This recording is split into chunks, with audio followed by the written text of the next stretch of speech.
இப்போவே மக்கள் மனசில் எப்படி ஆயிடுச்சுன்னா, சோஷியல் மீடியானாலே பொய் தான் சொல்லுவாங்கன்னு நினைக்க ஆரம்பிச்சிட்டாங்க. ஏன்னா அதில் உண்மை பேசுகிறதில்ல, பொய் தான் பெரும்பாலும் இருக்குது. யாருக்காவது ஒரு விஷயத்த சொல்லணும்னா அவருக்கு தைரியம் இருக்கணும், ஓப்பனாக இது என்னோடய கருத்து தான்னு சொல்ல. இன்னொருத்தர் பேரை முன்னாடி போட்டுக்கிட்டு கருத்துக்களை வெளிப்படுத்துறது என்னை பொறுத்த வரைக்கும் அசிங்கம். என்னோடய ட்விட்டர் அக்கௌண்ட்லேருந்தே நான் ஓட்டு போட முடிஞ்சா எல்லாம் சிம்பிளாக முடிஞ்சிடும். ஜனநாயகத்தையே ட்விட்டரில் நீங்கள் நடத்திக்க முடியும்.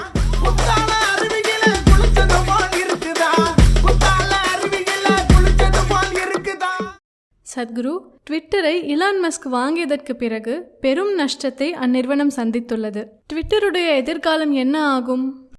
ட்விட்டர் ஒரு சக்தி வாய்ந்த கருவி, என்னால் சொல்ல முடியும். எதிர்காலத்தில் இதை பொறுப்புணர்வோடு நிர்வகித்தா ட்விட்டர்லேயே நம்ம ஓட்டு போட்டுக்க முடியும். எலெக்ஷன் பூத்துக்கே நீங்கள் போக வேண்டியதில்லை. அதுக்கு ட்விட்டரை நேர்மையாக ரொம்ப பொறுப்புணர்வோடு நடத்தணும். தேர்தல் செலவும் பல கோடி மிச்சமாகும், பிரச்சனைகள் குறையும். முக்கியமாக கள்ள ஓட்டு போட முடியாது. என்னோடய ட்விட்டர் அக்கௌண்ட்லேருந்தே நான் ஓட்டு போட முடிஞ்சா எல்லாம் சிம்பிளாக முடிஞ்சிடும். ஜனநாயகத்தையே ட்விட்டரில் நீங்கள் நடத்திக்க முடியும். இது ஒரு மிகப்பெரிய வாய்ப்பு. அதுக்கு ட்விட்டர் ஒரு நேர்மையான பொறுப்பான ஊடகமாக மாறணும். வெறும் காசிப் பண்ணுற குப்பையாக இல்லாமல். இது ஒரு அசாத்தியமான கருவி. ஒரு நாட்டையே கட்டமைக்கக்கூடிய ஒரு தூணாக ட்விட்டர் மாற முடியும். உலக ஜனநாயகத்தை கட்டமைக்கவும்.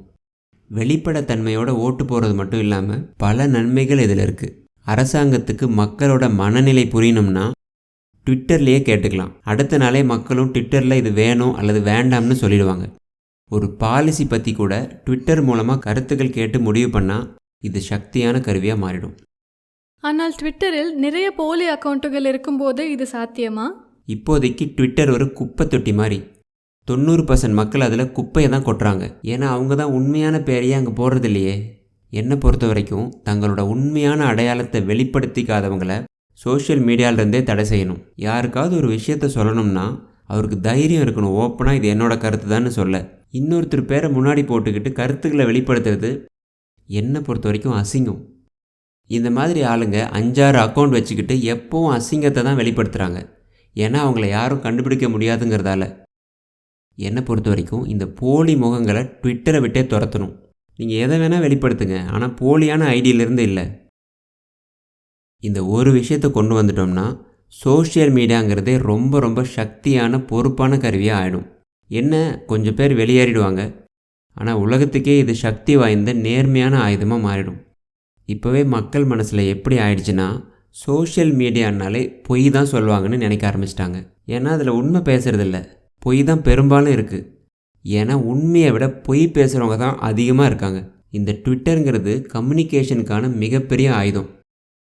அப்படி இருக்கும்போது இதை நேர்மையாக பொறுப்புணர்வோடு யூஸ் பண்ணாதான் நமக்கு நன்மையில் முடியும். இந்த போலியான முகங்களை அகற்றிட்டு உண்மையான விஷயங்களை ட்வீட் பண்ணாலே இது ஒரு தவிர்க்க முடியாத கருவியாகி எல்லாரும் ட்விட்டர் அக்கௌண்ட் வச்சுப்பாங்க. ஏன்னா கம்யூனிகேஷனுக்கு இதுதான் சிறந்த வழியாக இருக்கும். கவர்மெண்ட்டுக்கு ஏதாவது சொல்லணும்னாலும் சரி, மக்களுக்கு சொல்லணும்னாலும் சரி, உங்களுக்கு ஒன்று சரின்னு பட்டதுன்னா ரோட்டுக்கு போய் போராட தேவையில்லை. லட்சக்கணக்கான பேர் ட்வீட் பண்ணாலே அரசாங்கத்துக்கு புரிஞ்சிடும் இதைத்தான் பண்ணணும்னு.